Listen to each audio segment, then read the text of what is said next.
ভগবদ্ গীতার অধ্যায় ৭ শ্লোক ২৮। যেষাং তত্ত্বগত পাপম জনানাং পূর্ণকর্ণনাম এব দ্বন্দ্ব মোহনির্মুক্তা ভজন্তে মাং দৃঢ়ব্রতা। গীতার সপ্তম অধ্যায় শ্লোক ২৮। মূল বক্তব্য: ১. পূর্ণ কর্মশীল ব্যক্তিরাই প্রকৃত ভক্ত হতে পারেন। যারা নিত্য পুণ্য কর্মে যুক্ত থাকেন তারাই ভগবদ্ ভক্তির উপযুক্ত হন। ২. পাপ সম্পূর্ণরূপে বিনাশ হলে ভক্তি সম্ভব। পাপ মোচন না হলে মন ঈশ্বরের প্রতি স্থির হয় না। ৩. দ্বন্দ্বজনিত মোহ থেকে মুক্তি পাওয়া প্রয়োজন। সুখ দুঃখ, লাভ ক্ষতি ইত্যাদি দ্বন্দ্বজনিত মোহ থেকে মুক্ত হওয়া উচিত। ৪. মন ও চেতনার শুদ্ধিই ভক্তির মূল শর্ত। পাপশূন্য ও দ্বন্দ্বমুক্ত মনেই ঈশ্বর চিন্তা গভীর হয়। ৫. দৃঢ় সংকল্প বা ব্রতই ভক্তির চূড়ান্ত রূপ।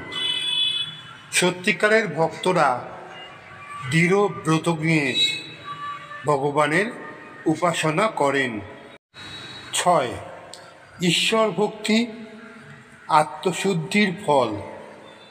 ঈশ্বর ভক্তি হঠাৎ আসে না, বরং তা আত্মশুদ্ধি ও পুণ্য কর্মের ফলস্বরূপ। সপ্তম অধ্যায়ের ২৯ নম্বর শ্লোক: জরামরণমোক্ষায় মামাশ্রিত যতন্তি দৃঢ়ব্রতা তে ব্রহ্মতদ্বিদু কৃচ্ছং সর্বকর্মাণি চখিলং। ১. জরা ও মৃত্যু থেকে মুক্তি চাওয়া মানুষের স্বভাব। অনেক মানুষ জন্ম মৃত্যুর চক্র থেকে মুক্তি পেতে চায়। ২. ভগবানের আশ্রয় গ্রহণই মুক্তির পথ। এই চক্র থেকে মুক্তি পাওয়ার জন্য প্রয়োজন ভগবানের শ্রীকৃষ্ণের একনিষ্ঠ আশ্রয়। ৩. দৃঢ়ব্রত বা সংকল্প অপরিহার্য।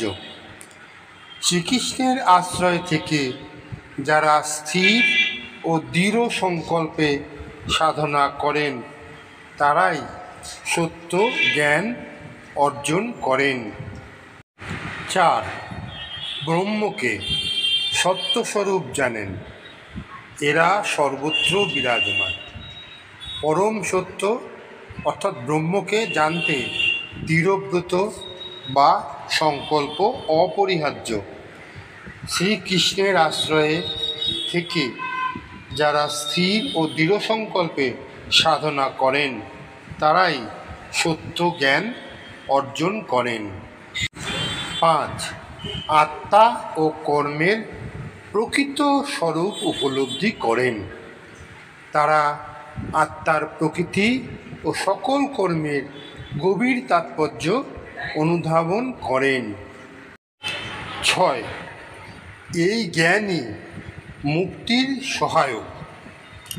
ব্রহ্ম, আত্মা ও কর্ম সম্পর্কে এই সত্য জ্ঞানই মানুষের জরা মৃত্যুর বন্ধন কাটায়।